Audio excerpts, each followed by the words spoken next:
No. Coming up on Verse, Chorus, Verse. You guys, all you males listening, let's cut this shit, okay? Taylor Swift is not ruining football. She's ruining music. That's next.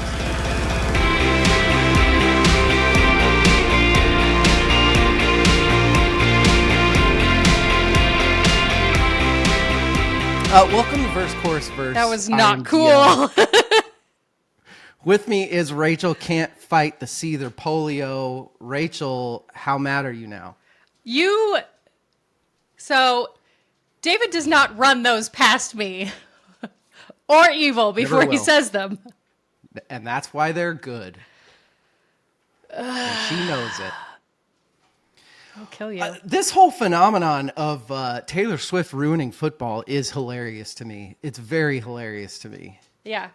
She's uniting daughters and fathers because daughters are wanting to watch football and they're getting to sit with their dads and learn about football. And she's That's like, not at all what's happening. Chiefs merch sales have been up like 80,000,000%. That's true. That's true. You know why? She's helping the NFL. Because Swifties buy everything. Exactly. You're welcome, NFL. Look, if any organization needed help financially, That's a good point. it's the NFL. Not and the their point. She's not ruining high it. morale, high character people that Taylor Swift is now supporting. I'm excited for the Taylor Swift Ray Rice commercials that we will start having for Bridgestone tires. She wouldn't do a tire commercial. She wouldn't do it. No, she's done a commercial. She's done commercials. Jim Halpert face. Rachel, how you been? Good. Good. This was such an unfortunate way to start this, and I do apologize. I feel like if the main character of this episode actually decided to listen to this, she now hates me. And Is she a just turned us Swiftie? off. And we'll get to that. Oh, okay. Okay.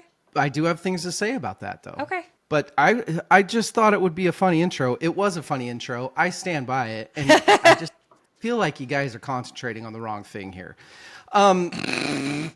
Rachel, what are we doing tonight? Tonight, I'm going to go have a game night with my buddies and eat some pizza. It's also lame. What are we doing today? Today, we're going to talk about our good friend Louise Post and her most recent work and some of her early work. We're doing the bookends, ladies and gentlemen. I haven't been hiding it very well, but Louise Post is one of our interviews this year.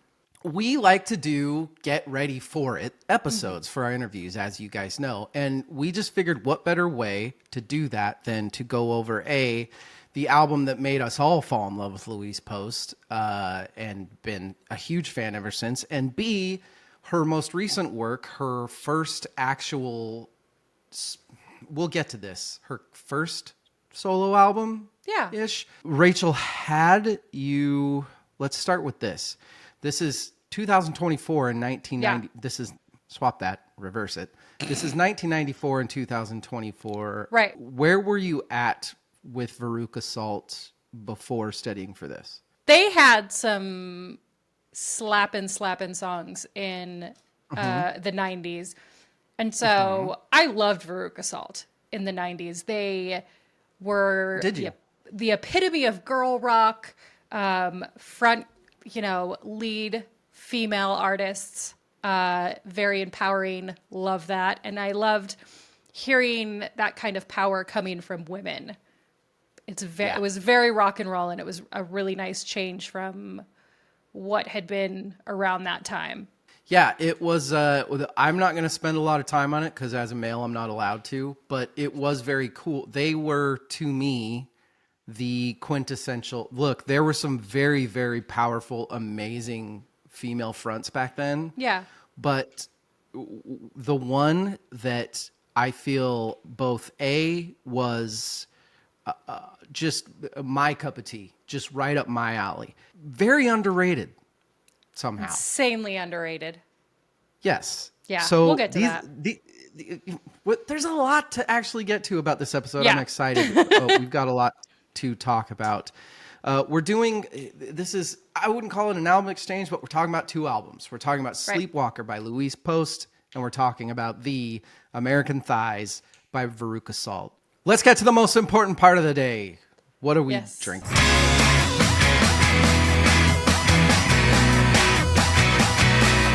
12 o'clock on a Saturday. Yeah. You have nothing but a game night and some pizza in your future, so I hope that you're getting lit. Yeah. I'm getting Smirnoff Ice lit. Womp womp. Womp womp. I just wanted something easy. Is this what we've come to in season 4? You get a know six-pack and you just drink for 6 episodes, that one drink? It's exactly what I was planning on. I hate this so much. I'm sorry. It's a different vintage from last week. This is amazing. I actually kicked ass today. I am feeling, so I have been very, very sick for a long time, and this is the first day that I've really felt good. And so I went all out. This is a very good drink. Here you are here. Here you are there. This is a kind of like a ginger honey press sort of thing. It's tequila based. It's got a little bit of cherry in it. It's got some honey. It's got some fresh ginger. And then it's got some lemon. Our friend Jimmy just texted us. Did he? He's at the record store. He must be feeling better. He had surgery yesterday. He non-solicited sent me about a 2-minute video about how to make cold coffee while he's very clearly high as balls and can barely talk post tooth surgery. So he made a huge mistake by sending that because it will get posted. We got to use that. Hey, we've got a lot to go over. Yeah. A lot. We've got 2 awesome albums. We're going to take a break. We'll be right back. Let's drink 2 drinks.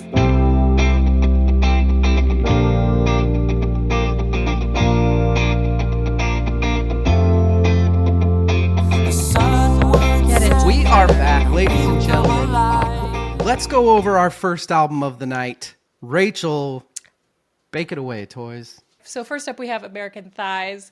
This was released the 27th of September in 1994 on Minty Fresh Records, and later released again on Geffen. Spin ranked it number 8 on the top 20 best albums of 1994. And in 2014, Rolling Stone ranked it number 21 among the 40 best alternative rock albums of 1994. Now, as we know, 1994 was a banging year for albums and for music in general. It was just great. Should we talk about Chicago? Should we it. talk about the long lost, underrated city of the early 90s that, Washington justifiably, I mean, we are Northwest people at heart. And in the end, grunge is always going to be Nirvana, Alice in Chains, Soundgarden. Once we got to about 1994, a lot of the stuff coming out of Seattle was, like Super Unknown is not a fucking grunge album. Alice in Chains was not grungy at this point. You know what was grungy was Veruca Salt. Yeah. Like, this is my main theme for American Thighs. This is a grungier album than most albums you're ever going to hear. Yeah. The one thing that and then the juxtaposing these 2 albums next to each other, it had the simple like guitar, bass, drums, and like driving bass, distorted guitar, and it had all of the elements of just a fabulous grunge album. And the influences, like, yes, of course you hear like the Nirvana style influences and stuff like that. But most of the influences I hear in this album are those Midwestern Chicago, like I hear Pumpkins in this. I hear Hum. And I think that's a product of Chicago and how amazing Chicago was at that point. Brad Wood, we can talk about Brad Wood. Brad Wood was the producer of the album who, he did Sunny Day Real Estate, Liz Phair, Pete Yorn, a lot of really great stuff. And Liz Phair being another from Chicago. Going off of the fact that he had worked with particularly the Sunny Day Real Estates. Here, this is how I'll ask it. Yeah. Rachel, this is their first album. Yes. this is a very, very rough around the edges album in Yeah. all the right ways. Do you think that's because it's their first album, or do you think it was produced that way on purpose? I want to say just produced that way on purpose. I think that was kind of the vibe back then. Very much so. Nothing was like super, and that's what we all love about the 90s. Like, not everything was like auto-tuned, perfectly polished, 55 takes on each line of every song. It makes it rough, and it makes it real, and it makes it real art and real music, and the music that we love that sounds like concerts and sounds like how the artists actually sound. In fact, I have a quote from Ed Power. You could laugh, cry, and scream along to this album. Veruca Salt certainly did, as American Thighs catapulted them from the Chicago indie underground into the belly of the corporate rock behemoth. It didn't end especially well, but what a roller coaster. Yeah. He's referring to the fact that this did get rough quick, and I don't care why. I think Nina and Louise were such powerful personalities and such uniquely different songwriters that eventually that was gonna clash. You know what I mean? I mean, that's a lot of rock band stories, though. It's unfortunate because I wish there was more from them. Yeah. Before we get deep into American Thighs, we can talk about how in 97, That was funny. in 97, they came out with 8 Arms to Hold You, which is a fantastic album. It's spectacular. I loved that when that came out. It's so much more polished. It's so much cleaner. Yeah. And for some reason, much like American Thighs, I don't think it's so much a sign of the times as much as what they were going for at the time. But then, you have Resolver, which didn't even have Nina. Like, at that point, it was kind of Louise doing her own thing under the name Veruca Salt. Right. We didn't get much from Veruca Salt. Right. We got Ghost Notes in 2015, which is a fantastic album. But American Thighs is American Thighs into 8 Arms to Hold You. Sorry. That's really all we got in that stint of Veruca Salt. There's something that just rings very true. And I don't know if it's the simplicity or the kind of the dark innocence in it. As I've already said, in retrospect, it's so much more grunge than most of the stuff coming out those days. You know, it's way like I said, Super Unknown. I have a list somewhere, but I don't. Sorry. Jar of Flies. Alice in Chains was doing a Jar of Flies at that time. Yeah. And I don't know if it's because of that. I don't know if it's because they're females. I don't know why, but somehow this album became kind of like the lost 1994 album. And it gets talked about a lot in reviews and podcasts and shit like that. I hope this isn't taken as an insult from them if they're listening, but this is when I told people we were talking about Louise Post and Veruca Salt, I was shocked at how many people didn't know who the fuck I was talking about. Here's the thing. I feel like a lot of people, again, not an insult, that have like a couple really big hits and then kind of quiet down. Like, people, if you played Seether to anyone that was alive in the 90s, they'd be like, oh, that's Veruca Salt. Because I've gotten the exact same thing. But it's like, you know who they are. They just didn't make a name for themselves enough for you to remember what the name of the band was. I just don't understand why that is, because this album is so fucking good. This album is so good. Yeah. And it's so good from front to back. Like, it really is. And for it to be a first album is crazy. Yes. They had something so legit in Nina and Luis's juxtaposing songwriting that I don't understand why this didn't stay in the zeitgeist for longer than it did. It rocks, and it's more than just the singles off of it. I mean, the singles are fabulous, don't get me wrong. But do you think they got too big too fast? And that might have something to do with it? The fact that, they went from playing Chicago clubs to Glastonbury in fucking 95. half a year. Yeah. I mean, maybe. Seether's one of the biggest hits I remember of 1994. Sure. Like in a year of insane hits, Seether was played everywhere all the time. Mrs. Lyrics. Yes. This album, particularly when Louise is writing, Yeah. is very up my alley. Very kind of dark, brooding, a little hinting at shit that's happened, but not really giving you the full picture. What are your thoughts on the lyrics to this? There's and when we get to best lyrics section of this, I will go a little deeper, but it's like she gives you just like a taste of things and makes your brain work out what she's actually trying to convey, like what she means by what she's trying to say. It's perfect. It's the perfect balance it's between simple lyrics because they're easy to understand, but like you're not having to like rip them apart and being like, the fuck does she mean by everything? There's fantastic lyrics in this. Yeah. I think there's catchy lyrics in this. Oh, catchy as hell. And it's one of those albums which to me is a huge compliment, where you'll just be listening and all of a sudden this one line will hit you and it pangs. You know, she has those, I'll talk about it too, but she has certain lines about growing up or, you know, something happening on a holiday. It's like, fuck, man. Like that shit rings very true. I pull up the lyrics, listen to the song, right?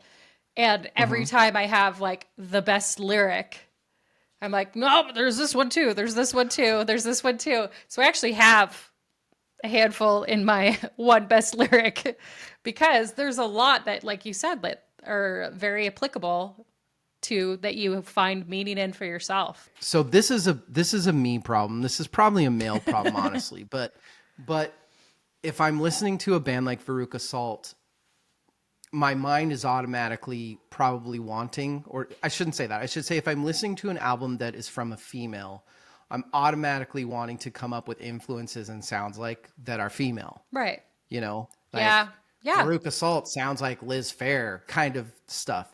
Yeah. But I don't get that with Veruca Salt. The bands that I wrote down, like, yes, you could say like L7, Slater Kinney, even like I hear like B-52s in this, which is kind of weird, but I do. But to me, the most similar band, the bands that this reminds me of, I wrote down Nirvana, Hum, The Smashing Pumpkins, and Dinosaur Jr. Sure. I like that. I just like that none of this, I don't know. I don't know if that's an insult or not, but this isn't chick rock to me. This is just a fucking grunge album. It's just rock. And like I said, that's seeing that in the 90s as a girl, like it doesn't seem like a girl band. It seems like a rock band that girls are leading, and it's awesome. Yeah. So I can get how you're pulling just rock and just grunge and alternative. Have you watched the Glastonbury? Oh my God. Glastonbury, can't think of the word. Festival? Their set. That performance, yes, of Seether. Yes. I have, and it's fucking fantastic.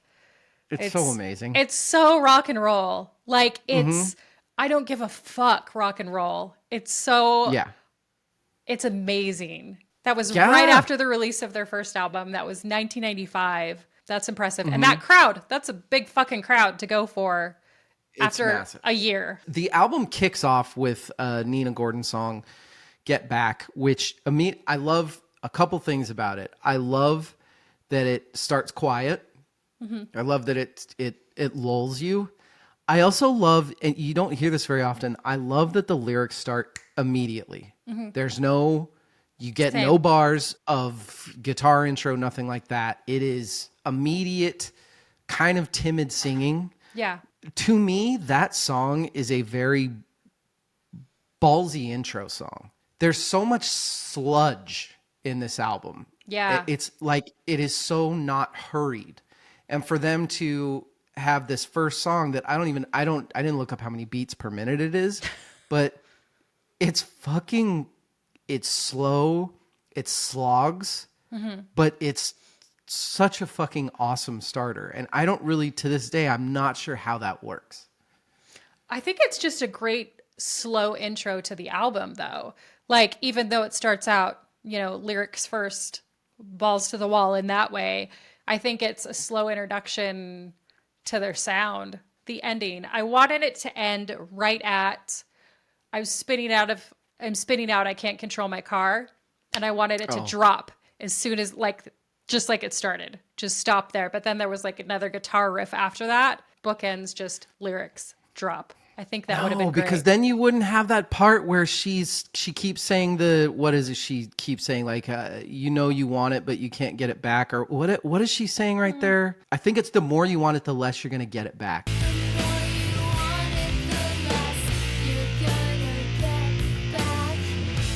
That's amazing, Rachel. You wouldn't have that.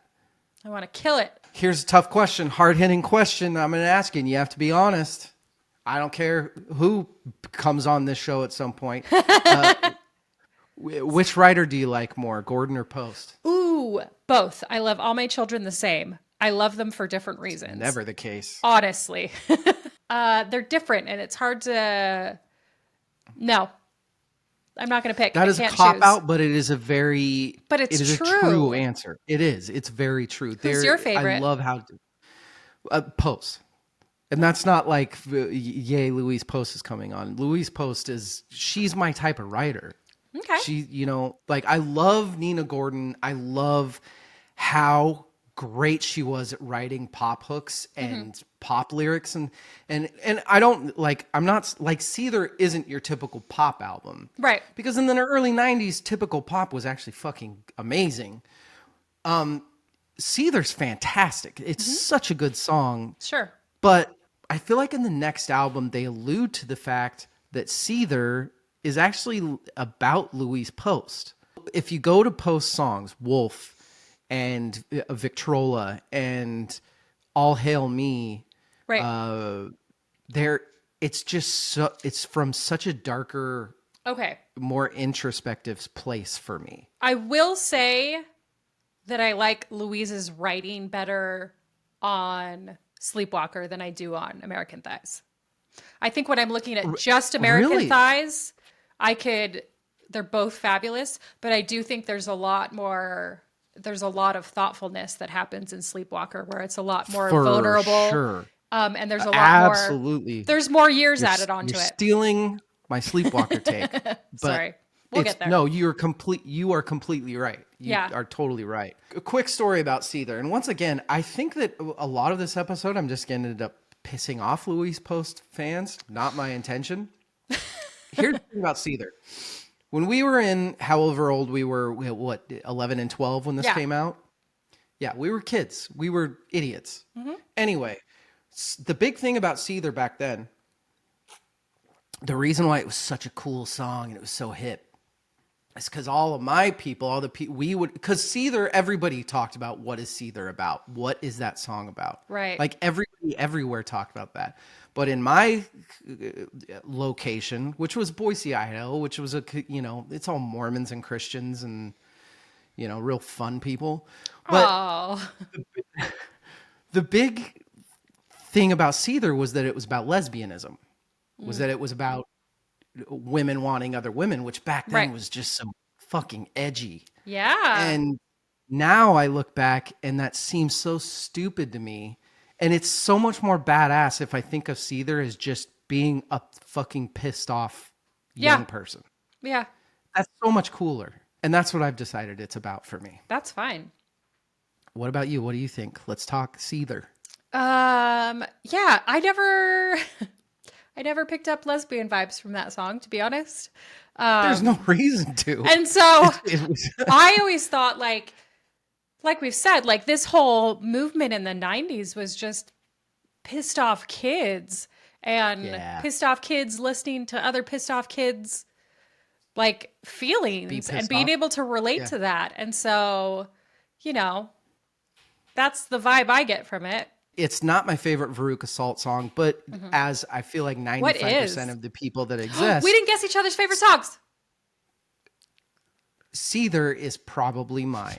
Anyway, let's guess each other's favorite song. Fuck, we didn't. Rachel, what's my favorite song on this album? Seether is what I was gonna say. Honestly, But it's not. Now I You know. don't. It might be. I might be red herring you. Okay, I'm gonna go All Hail Me then. I'm going with Seether. For me? Yeah, Good luck. because that's the right answer. It is the right answer. See, now you don't know what the hell to do, huh? Shit. Uh, That's exactly what I put by your name too. I was like, Seether, because that's the right answer. American Thighs, the Louise songs, All Hail Me, Spider-Man, Celebrate You, Yeah. Victrola, Nina Gordon songs, Get Back, Seether, Forsythia. Like, Yeah. this album's incredible. This album is so fucking incredible. I agree with a lot of the shit that I read, even though it pisses me off. This is kind of the long lost album of 1994, and it's fucking ridiculous because Yeah. of this album is so fucking good. It is so much more grunge than I think this is one of, if you were to ask me top 5 actual grungiest albums of all time, this is on my top 5. Here's the thing.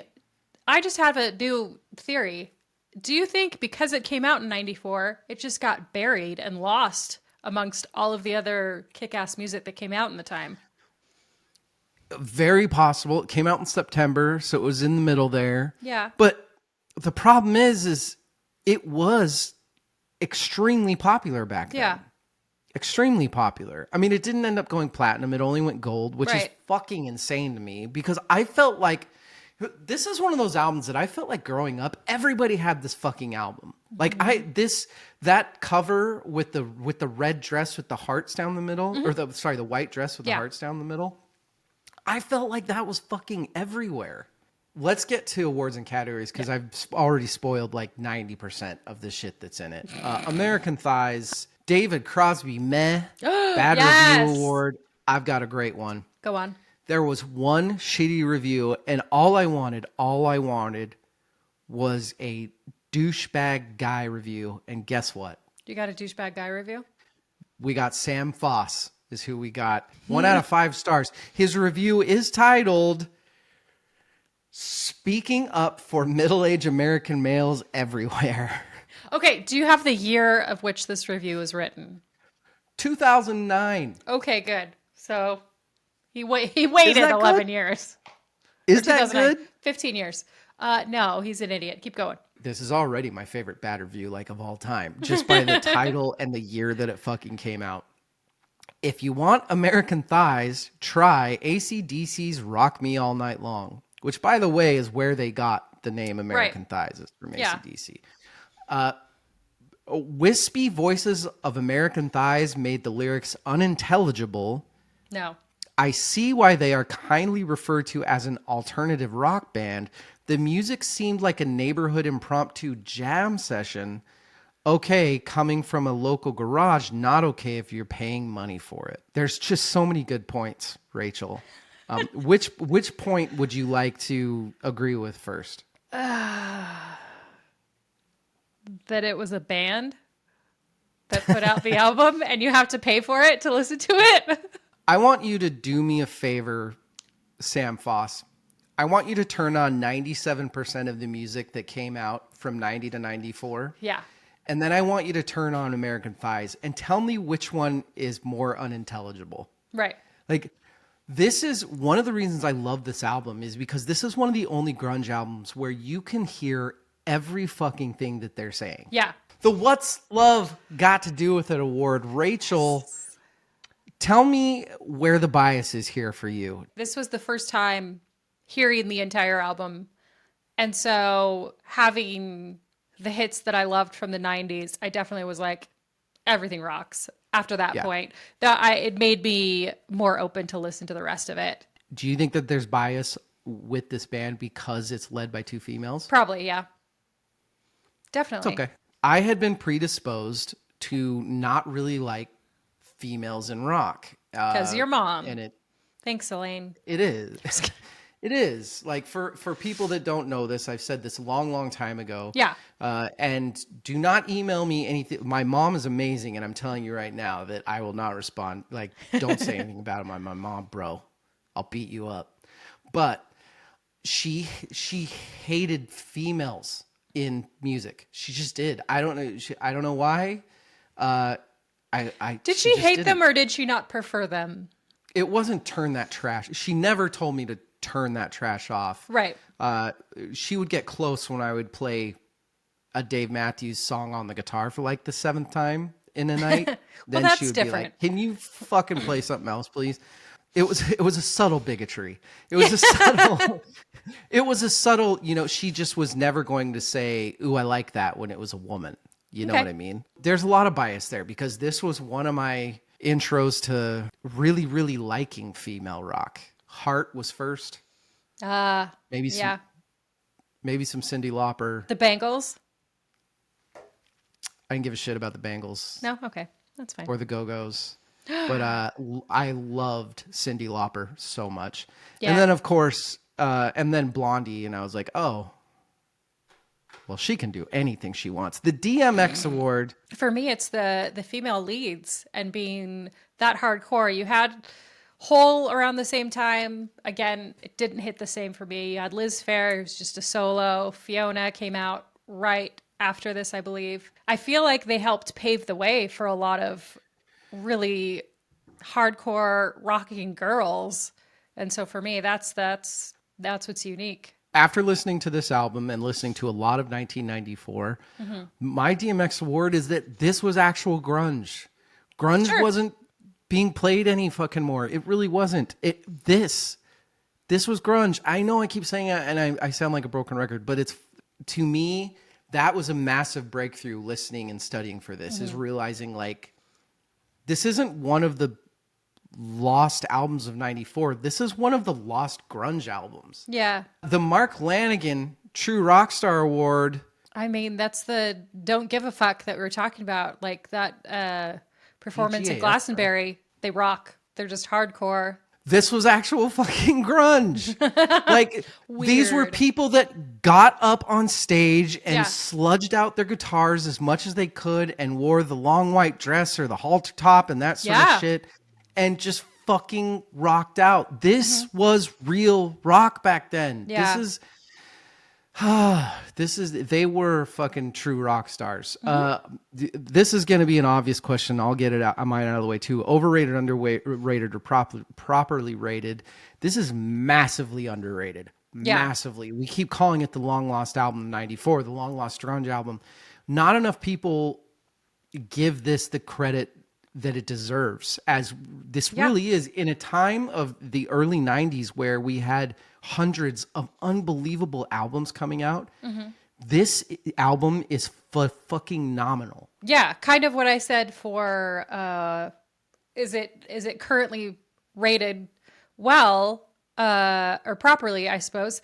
And it's not. It was such an influential album and they were such an influential band that I think it was like when you don't remember your teacher's name, but then the student becomes this amazing musician or something, the teacher doesn't get enough credit. That's who they are to me. Influences. We talked about most of them. The Nevermind the Bullocks Award. Rachel, is this the band's best album? Yeah, I think so. I think sound wise, this is the best for me. This is hard I for would you. say it is. It's not a Nevermind the Bullocks for sure. Nevermind the Bullocks, for any listeners that don't know, it's not just, is it the band's best album? It's the best album by far. Like, they don't even have anything close to this. I really I like Eight Arms to Hold You a ton. I love Resolver, which was more of a Louise Post album. That album's fucking fantastic. So, but I do like, this is my favorite Veruca Salt album. Yeah. I mean, it's American Thighs, man. The John Paul Jones Award, Rachel. Nope. I'm sorry, and that's so unfair, but it's just such a perfect sound. And I wouldn't change anything either. Yeah. I don't take cop-outs, so I have an answer. But I would not change anything on this album. I did say Matt Talbot from Hum. Just he had such this super heavy while still being calm feel, and I'd love to hear him on a couple songs with them. That'd be fun. That's the only person I could think of that would really maybe meld well into this album, but I wouldn't fucking change anything. Yeah. Rachel, no, dude, seriously. There's only one answer, David. It's Seether. She thinks it's Seether. It is Seether. This is how to get. This is the cocaine. This is how you get people addicted. You give them the hard stuff first. That's not how it works. Yes, it You're is. supposed to. Cocaine. All Hail Me is the gateway drug. That's a good one. You give people All Hail Me, you hear that super low, sludgy, sludge factory guitar with Louise Post just belting at the very beginning. Yeah. John Popper, Best Hook Award. Rachel, back to you. Again, can't fight this either. That is the line that you listen to and you can't get out of your head ever. The best hook that I've been singing with my daughter for the last 2 weeks is All Hail Me's the part where she starts singing, I'm a bad man, I do what I can. You were singing that earlier today already. I will be singing that I can't get it out of my head. That's fair. Yes, that is the best hook on the album. But what's the best lyric? I'm going to go first because Rachel is our resident lyric face. Okay. I have an entire... I'm going to read off four songs. A whole song. We're quiet as two mannequins feasting on silences. We wait for Christmas to begin to see the cracking faces. I tip my glass, a toast to you. The blood spills on the carpet.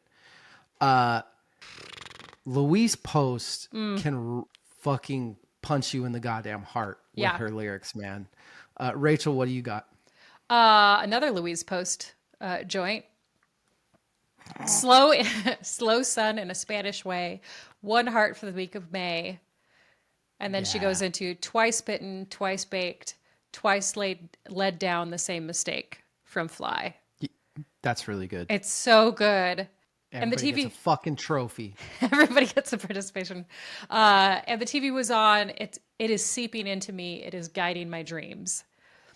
And the visual of that, like how many times do people fall asleep while they're watching TV? How much do you watch TV? And that a lot. But you dream about what's going on the TV because that's either playing in the background or was the last thing you listened to. And it's that thing where it's just like vague enough that you're like, that's me. That's me. I do that all the time. So it's fabulous. The Eddie Van Halen Award. Reminder that this doesn't have to be guitar because I've gotten a couple of, well, this isn't, it's not, it's anything. Like best instrumentation to you. Best time where the instruments kick ass. So calm the fuck down.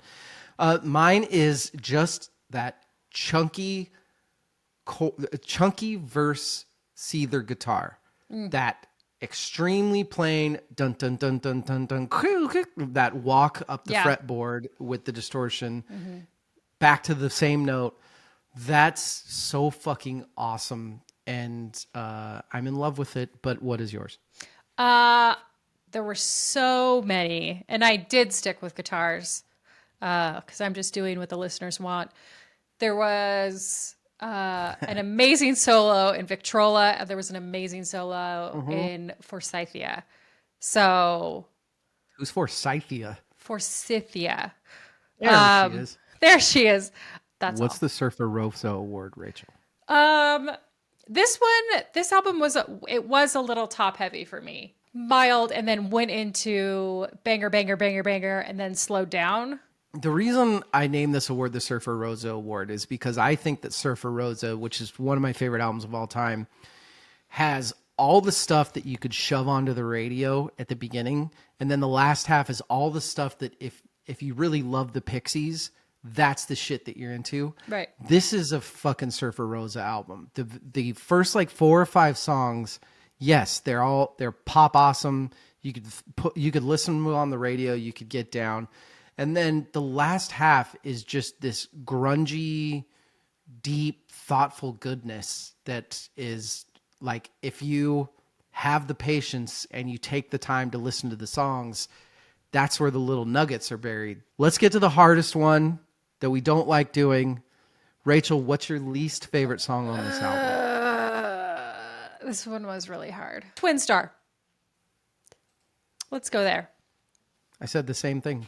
That one maybe could be a little forgettable for me. It's not a bad song. This is the one track on this album where if I see the title, I'm like, wait, what song is that again? Like it doesn't, you know what I Yeah. mean? It just doesn't stick. That's what I mean. It's forgettable. Sorry. There we go. Now the fun one. Yes. Top 3 songs. Rachel, what are the best 3 songs? Oh, just, ooh. I'm new to this. It's okay. It's okay. You haven't been on this podcast for very long. It's my first episode. Number 3 for me was Jim Spider-Man. Halpert face. Spider-Man 79. That's your number 3. Yeah, I enjoyed that one. All right. That one had some very... That kind of surprises me. That's very slow. It is slow, but it had some really good lyrics. Absolutely. I was very into. Then we have All Hail Me, number 2, rocked. Okay. Interesting. Interesting. And then number 1, we have Seether. That's me raising the roof because Rachel has to drink because I guessed her favorite song. Ooh, ooh. My third favorite song is All Hail Me. That Good song choice. is amazing. I'm a bad man. I do what I can. Very interesting. I'd love to know what that song's about. Fantastic song. I love that song. My number 2, which is going to surprise you, is 25. It's the big, long 7-minute. You know, I'm not terribly surprised on that Well, one. there we go. We've been doing this for a while, I guess. Okay. This is such a That's 90s... what she said. This is such a 90s ZL Right. song. This is so sludgy and dark and eerie. And you know those old grunge 90s bands where you're watching them and you can see the bass player's strings just like vibrating to shit? That's the stuff. I love that. I love that stuff. My number 1 song, my favorite song on this album, and it's been my favorite since the early 90s. It's one of my favorite 90s songs. It is Spider-Man 79. Ooh, we have such similar tastes. We do. Look at We that. are the 2 best friends that anybody ever had. That's Spider-Man 79 is a perfect song. I love it so much. I've always loved it. Sure. And I can't take more of that. Rachel, who won the album? All the little girls that wanted to be rock stars in the 90s. No offense to the dudes of the band, but That's okay. I mean, Nina and Louise just fucking They killed understand. it. I said Louise and Nina. There are very few albums post 60s, I'll say, that have 2 very, very individual songwriters that could make such a cohesive album Yeah. together. They're so different. They're so amazing. I wish we would have got more out of them, but I very much appreciate what we got and understand, when you have that sort of brilliance, it's just not, it's going to blow up. Yeah. It's got to. Rachel, I'm going to go first. Okay. Rate the album. Look, this was a hard one for me. I think this album is a 1 of 1. I really, really do. I think this is one of those albums that if you don't like it, I don't understand you. I don't. That's a big deal. That said, I do not think it's the perfect album. I do think that there are a couple songs that there are no bad songs on this album, but there are a couple songs that maybe either could have been left out or could have been done somewhere else. So I gave this is basically for me like a 9.5 out of 10 deep dish peaches because I'm from Chicago. I did that again. I did it again. What? The last time I tried to say deep dish pizzas, I said pizza. Idiot. It's I'm pizza. from Chicago. You're not. Deep dish pizza.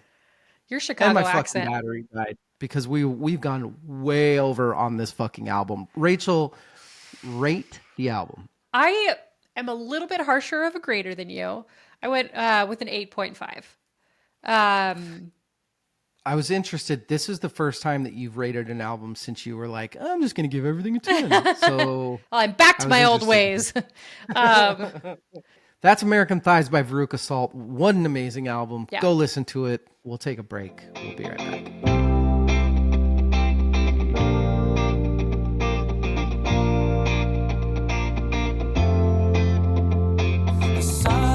We are back. Album number 2, motherfuckers. It is Sleepwalker by Louise Post. Rachel, real quick, because you never eat, so you can talk absolutely whenever. What's my favorite song on this album? Hollywood Hills. What a stupid answer. I said that yours is What About? Interesting. It is interesting. Let's talk. What about it Sleepwalker. made you? Sorry, Evil's not here. Now that Evil's not Evil's not here, you had to have the dad joke of the night. Louise Post's Sleepwalker came out last year. It was through actually breaking out the liner notes here. Oh, getting fancy, are we? All songs written by Louise Post. Yay! Produced by Matt Drenick. This was done through Velveteen Stars Music. The cast, let's read the cast. They deserve to be read about. Matt Drenick, once again. Robin Holden, Dave Cooley, Ignacio Zaz, Kelly Pratt, Matt Walker, Evangeline Kelly, Steve Lack, Maria Patterson, and then 4 different people that sang the gang vocals on The Way We Live. Rachel, the albums that Louise Post did under Veruca Salt that did not have Nina in them, do you count those as Louise Post albums? Yeah. Bam, roasted. That's it. Do you? That was easy. They don't feel Yes. like full-on Veruca Salt albums. They don't. And I'm not saying like I already said. Look, Resolver is. I think that's a fantastic album. It's so good. It's heavy. It's very heavy, which I guess leads me to something that we already hinted at in the first album when we were talking about, is that Louise really went through a lot of shit between all her Veruca Salt stuff and this. It's very plain to see. Yeah. Because of how different this is, how I think you brought up the word vulnerable. Right. This feels like a person that has been very closed off her whole life, completely justifiable when you are in the Hollywood whatever that she has been in. Yeah. That because of who she's become, who she's met, had a kid, that sort of thing, has kind of been forced to let those walls tear down. Mm-hmm. And that's kind of this album to me. Yeah. It definitely feels like entirely her. Like she didn't have to think about other people while she was writing it. She didn't have to think if this is applicable to the rest of the band. It was an entirely written by her and entirely her thoughts and feelings. It wasn't, it wasn't That's a collaborative, intriguing. and that's fine.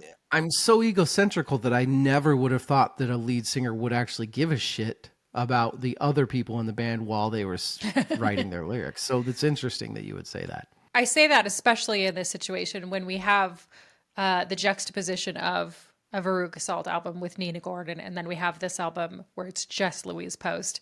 And I think I know they're 20, 30. So there is going to be a difference in your writing after that amount of time anyway. But like I said, I think it completely feels like Louise Post's thoughts, feelings, point of view. And so I feel you can definitely feel the difference.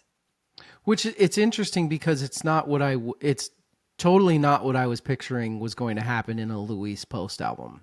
It's much more light. It's much more introspective. Mm-hmm. It's much more forgiving and positive and I'm not saying like, it's not like I know her. It's not like I don't think that she's not a positive person or something, but it's just when I saw the album art and that the name was Sleepwalker, I was expecting a darker thing that this project is. Yeah. It definitely, like you said, the art and the title felt like it was going to be softer and not as grungier for some reason. Just kind of with those things, which you can't always judge a book album by its cover, but sometimes you can. There's just such a wide range of very mature emotions here, right? Because you get that anger, you get that angst, but you get like resentment, but you also get a lot of forgiveness, and you get a lot of thankfulness, and there's that. Eventually, when people grow, they learn that a lot of this album to me sounds like a relationship, like a real, actual adult relationship, where you fucking hate the person and love the person, and that person is the reason for some of the times that you've hurt most in your entire life.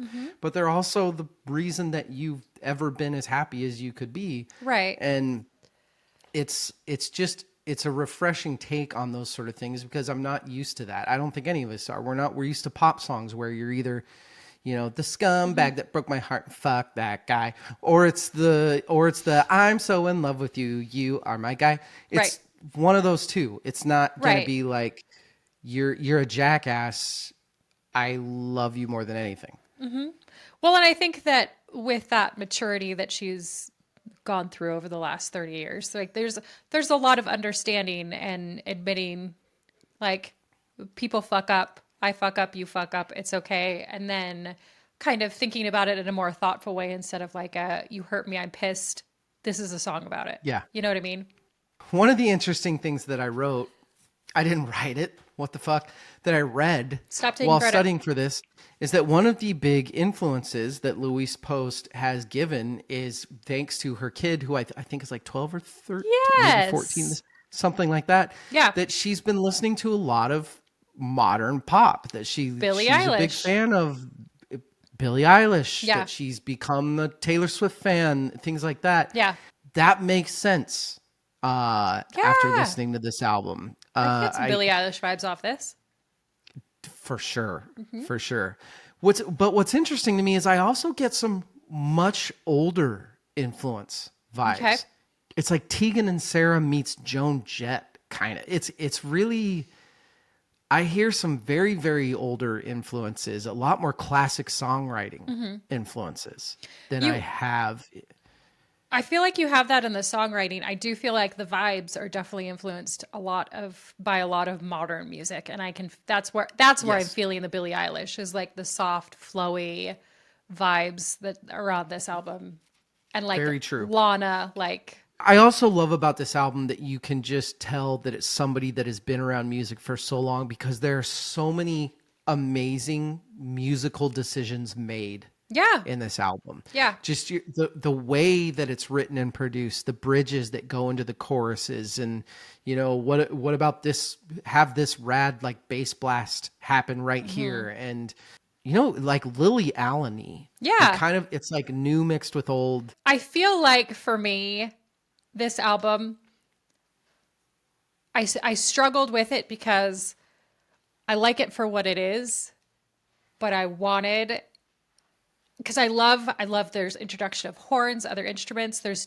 very different sounds than in American Thighs. It's a lot more polished than it was in American Thighs. And I just like it so dirty.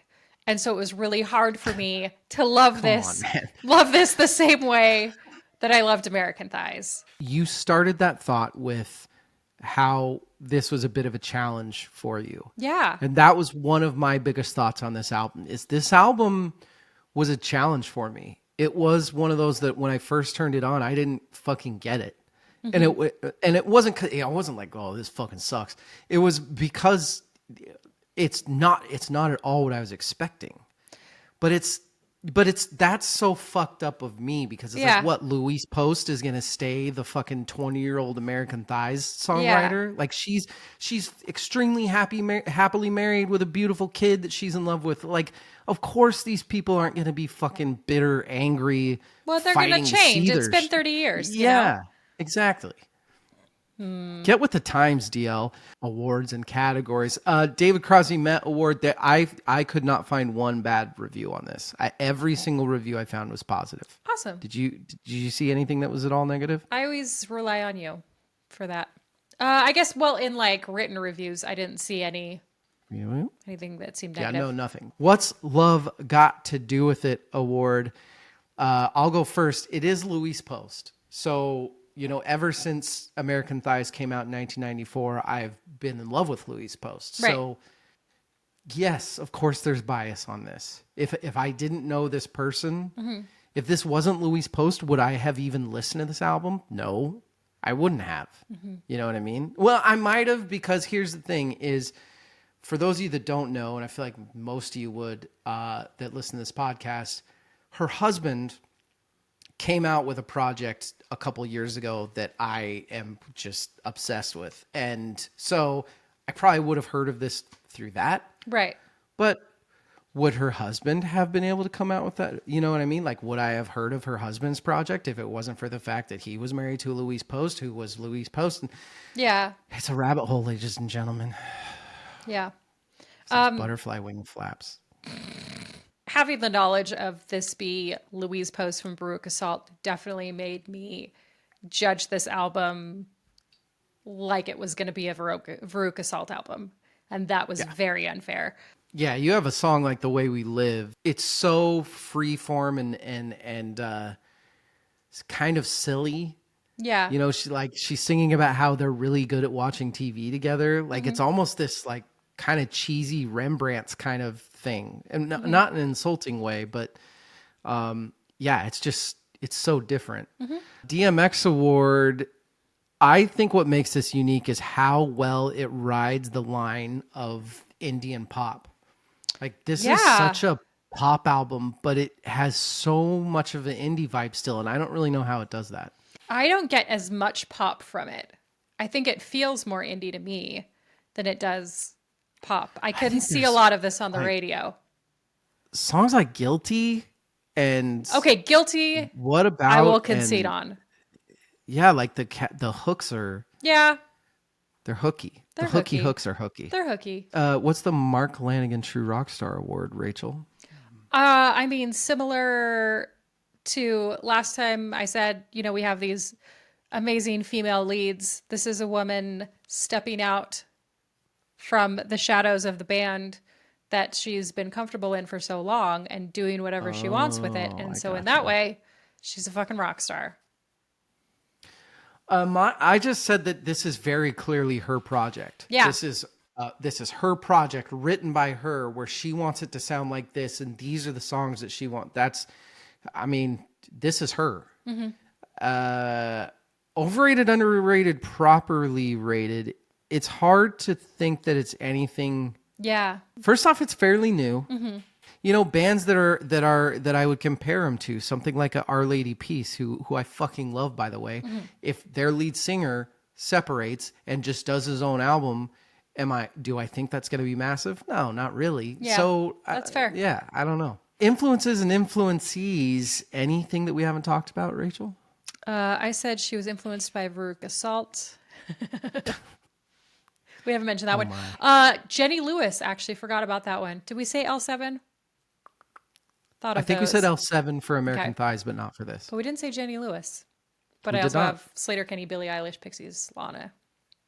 I think Billie we've already talked about Billie Eilish, Carla Bley, I hear. And then there are a couple songs that have a little bit of Radiohead, and I think that's my new Prince. I think I just think everybody sounds like Radiohead now. That's fine. Never mind the Bullocks Award. We already talked about it.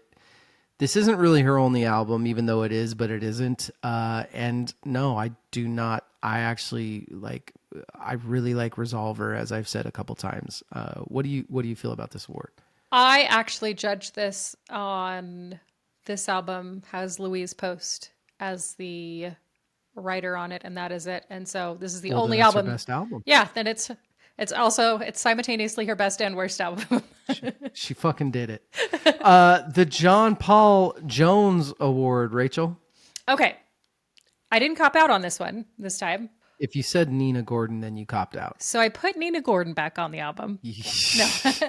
I wanted more grunge. I want some more bass driving. I want some more hard, distorted guitars. And that's what I'm adding on this album. I don't mind. It's not going to be this album anymore then. Want a little bit. Just let me have it, David. Look, I can't really say on this sort of thing. Once again, this is one of those projects that it's just weird. Like, what are you going to fucking add or take away on here? Yeah. Look, a little bit of what you said. I took a producer that is good at taking something that is very clean with brilliant songwriting, but making it a tiny, tiny bit dirty still. I said Phil Elk, who he did a lot of Mud Honey Modest Mouse Built to Spill sort of stuff in the Okay. 90s out of Washington. Once again, I'm not sure I'd change anything on this. No, dude. Seriously, award one song. I said, "What about?" I think "What about" encapsulates exactly what she was going for on this, which is the complexities of a real relationship. Not only is it this very positive vibe, but she also is really going for it. You know, once she gets to the second or third verse, she's screaming. You can hear a little anger in there, but it's not a resentful anger. So that's what I said. What about you? I said guilty, and I said guilty because it's catchy and it's a gateway drug. It's a good happy medium between the softer stuff, the harder stuff. Yeah. And it's a good way to get started into this album, I think. Your No Dude Seriouslys are like just the big hit. Yeah. The John Popper Award for Best Hook, Rachel. That's all I'm going to say about that. The chorus on Guilty is the hookiest hook. Are you sure it's not Killer? Ooh, Killer's good though too. Take aim, na na na na na na, about me, na na na na na na. That's good. Yeah. That's what I said. Okay. John Prine Best Lyric Award. It's Rachel's time to shine. What? Two strangers in a Tell us. car, pull over, I want out of your way. Like it's this, Yes. it's good because it's this imagery of it's like, fantastic. you're not like physically in the way, but you are in the way, but you want to get out of the, oh, it's so good. It's so good. Well, and just the physicality of getting out of the car, but it's not I want out, it's I want out of your way. Like Yeah. I want to leave this situation because I'm in your way. The metaphor, the multiple meanings, Yeah. that's a fantastic line. And then also with Secrets, which the whole thing was just fabulous, but I pulled out, if there weren't so many buried in the yard, we could talk about the bones and the hearts. That's really good too. Which is just goosebumps. Great good. line. That's great. The whole Hollywood Hills song. Ah, sucker. It's just very much my style. It's Yeah. it's the beating your shit out of yourself in life, doing the shit that's going to make you feel great right now that you know is going to make you feel terrible later on, but you just that's kind of what life's about sometimes. Like that's what you have to do to live. It's The Pursuit of Happiness by Kid Cudi. It's like that's what it is. Yeah. The Eddie Van Halen Award. I love the beginning guitars in The Way We Live. For like 3 days, I have been trying to figure out that the beginning of that song reminds me of something so much, and I can't, like, listeners, this is the proof that my brain is officially gone. Because this was my thing. This was what I was good at. Like, you play me 5 seconds of a song, and I'd be like, oh, that's like, that guitar's from this. I can't even do that now with this. So listen to this song. That guitar intro sounds exactly like someone else that I love, and I can't figure it out. Tell me. But that's the Eddie Van Halen Award. Rachel, what about you? I said the horns on Secrets. I feel like that's really good. It adds this amazing texture to the song. The Surfer Rosa Award. Rachel, what do you think about the... Again, this just like the last one, I feel like it slows down so drastically on the second side. It was so top heavy for me that it didn't feel balanced. I thought all of the elements were there to balance it out, and I don't know that I would have put things in the order they were in, personally. See, I completely disagree. I think this was completely well thought out. I think this is a very well structured album. There's no part in the album where I'm just like lulling, where I'm like, fuck, what is with putting these 3 songs together? Like, I think it's a very well structured album. But this leads us to the most difficult question. It's the Time of Your Life Award. I will start since you had to do it first last time. All Messed Up is my least favorite song on the album. It's really hard to explain, but it's got this very cool synthy vibe. Like, I don't think it's a bad song. Yeah. It's some songs just don't speak to you. You know, Yeah. some songs just weren't written for you. And that's this one. What about you? So we're the same person. My reasoning was partially that, partially the cadence. Like, I could not figure out if I loved or hated Just kind of the faster talking singing. Like it Is was that what you're talking about? slow to fast. Slow to fast. What about the ba-da-da-ba? Yeah, but it's not bad. It's just No, it's not. it's it's like avant-garde art where you just don't understand it. And that's where I am with the song, where I'm just like, I feel like I know this is good, but I don't understand why, I guess. Well, redeem yourself Yes. with Louise Post and tell us what your 3 favorite songs on the album are. Okay, this is what I have. Number 3, Secrets. Slapped. Fucking slapped all the way through. Just really, really well written. Very beautifully written. Number 2, Hollywood Hills. Again, it's David's favorite song. It's fabulous. And number 1 was Killer. Okay. And I think it was Killer because it had the most Veruca Salt vibes for me. It was...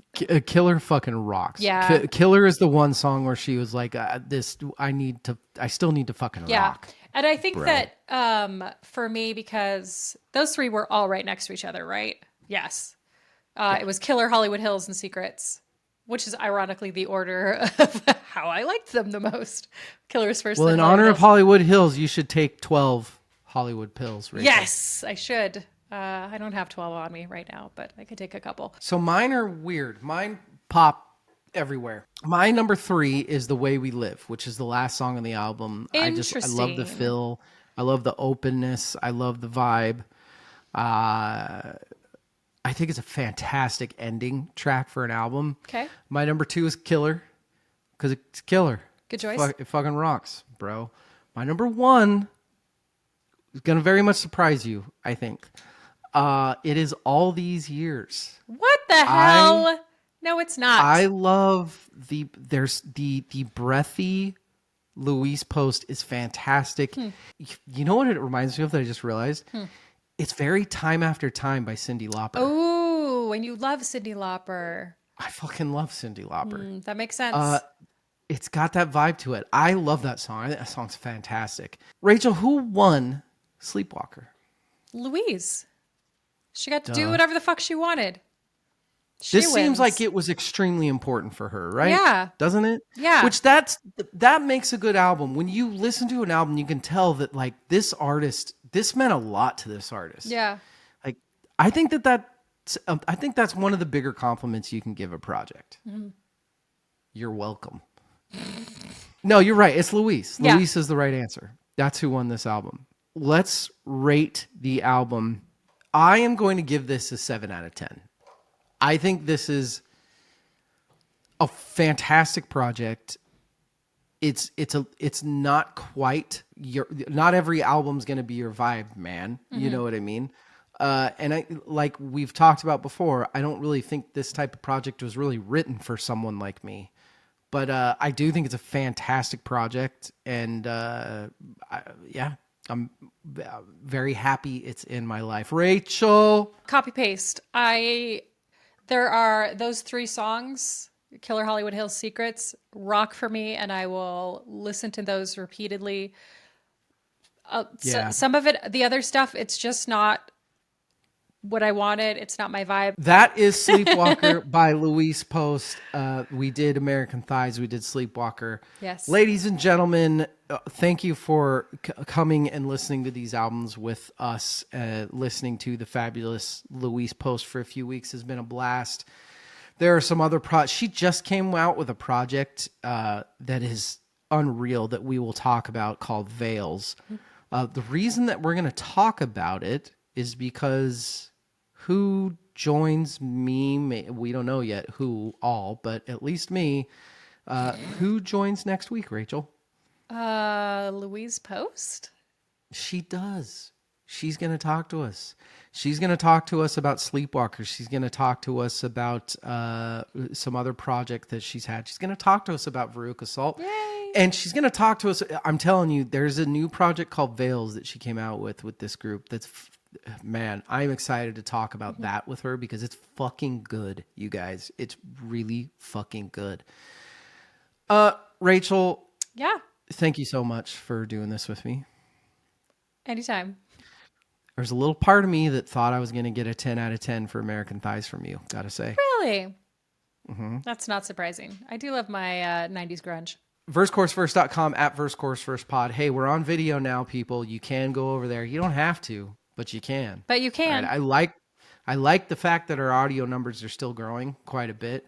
It actually makes me feel a little better that our YouTube's growing so slowly. Our YouTube is dead and growing so much slower than our audio. Yeah. I don't know how that works. Nobody but wants to see our face. I kind of like it. Maybe we're not as good looking as we thought we were. Well, I think that's probably true. Everybody go check out all the things, like all the stuff, watch all our YouTubes. All of them. Good night. And then, good luck. Good luck.